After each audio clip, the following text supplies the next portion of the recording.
Right, we're in the middle of summer, and now I'm going to try and see what I can do to get some deck buds here.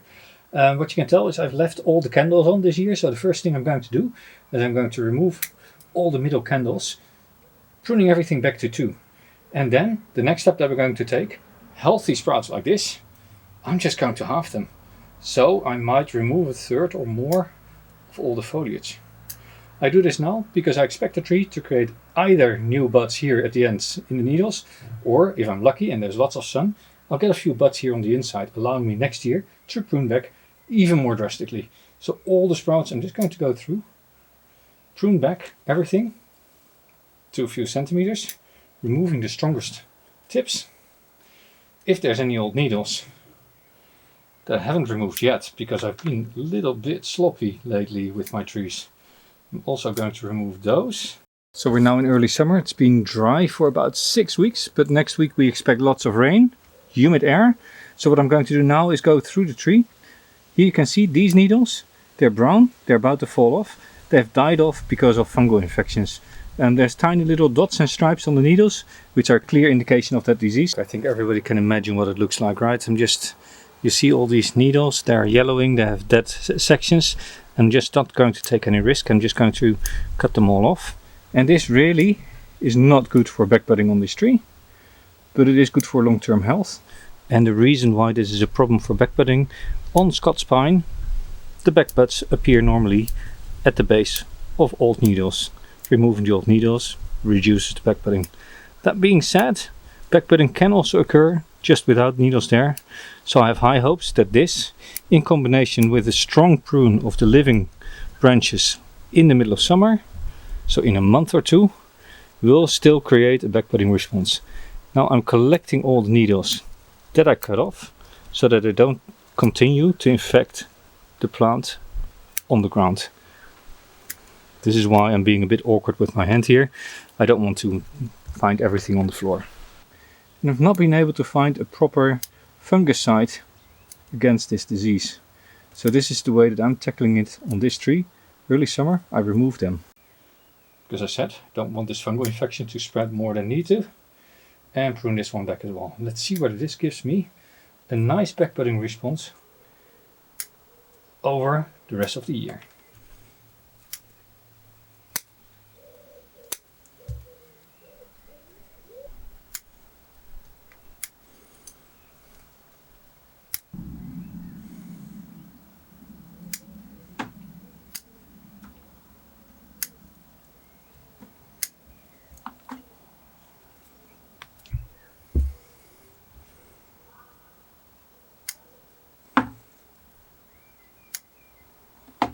Basically what I'm aiming for here is I am making sure that all the sap flow that has been built up to push all this foliage now doesn't really have a place to go. The hormonal pressure on the branches is a lot lower. It does weaken the tree, so don't do this every single year. Make sure you get good strong growth on the pine before you do the second time. But I've seen the results at a friend's place. They were astounding. So I just hope that I have the timing right and that I get similar results as he had. But we'll know at the end of summer.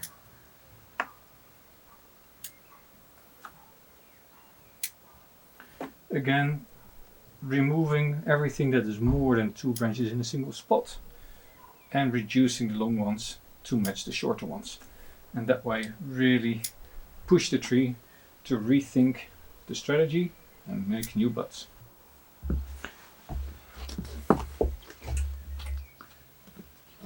Now what happens in this process is that if you prune off all the growing tips from the branches, you remove also the growing tip, right? The growing tip sends normally a hormone down in the branches towards the roots, telling the whole system, hey, I'm doing fine, I'm growing, I'm extending, signaling all the buds on the inside of the branch, we don't need to do anything. It's going well at the end, and at the same time signaling the roots, you need to grow, I need more resources. Now I'm breaking this balance. By removing all these growing tips, you break the balance, and basically nothing is telling this branch anymore it is going really well. The roots are a little bit slower to respond, and they're still pushing nutrients and water into the tree. The branches are fully cared for with nutrients, water, you name it. and nothing is holding these buds back. So what's going to happen, of course, all along these branches where there's sun exposure, there is dormant buds which have now a chance to push through. That is what I'm aiming with using this technique.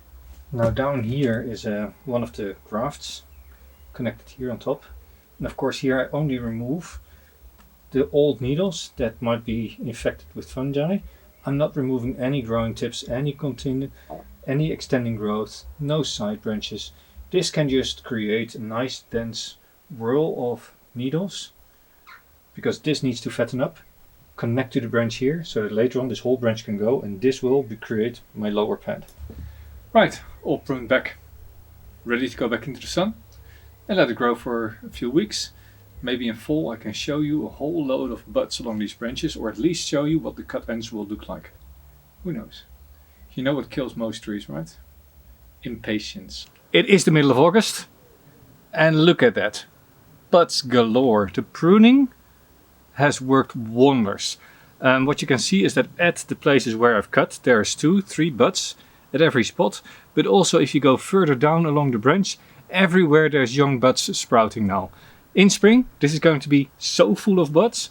Maybe I don't even need the places where I grafted branches on. I might just be able to style it with what I get here. Great result so far. Right, we have early fall, and it is now very, very clear that these buds are swelling. And what you can also tell is that in many places there is more than 2 buds. Fantastic result. Look at all these buds here. Of course, over winter I now need to start thinning this out. I need to start thinning here at the end as well. There's way too many buds, and I'm going to reduce everything to just 2 of these end buds. And while I'm at it, I'm also going to remove some of these lower needles. So here I have 4 buds. Now these I can of course reduce back to 2 buds now, which might help get a few more buds to grow. But also you basically stop investing in these buds. You make these stronger. Now you will find spots where there are buds that actually are much further back. This is one of those spots. Right here you have a bud.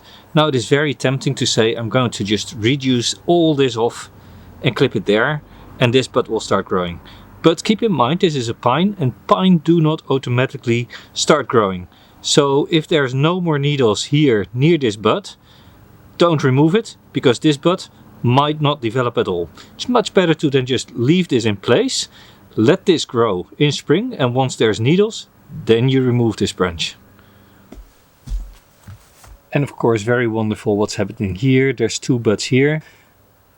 So next year I want to cut here, but first they need to develop. They're not strong enough to keep this branch alive, so I'm leaving the length, but in spring that's where I'll shorten back to. Will you look at all these buds here? This means really that this whole cluster can just go. Effectively I just want this branch and that branch to develop, so everything else can just remove and shorten this branch. This is what we're after. This really clearly illustrates the effect of the pruning. So this is where we pruned back earlier in summer, and now you can tell there's 1, 2, 3, 4 buds that have formed. As before I only need 2.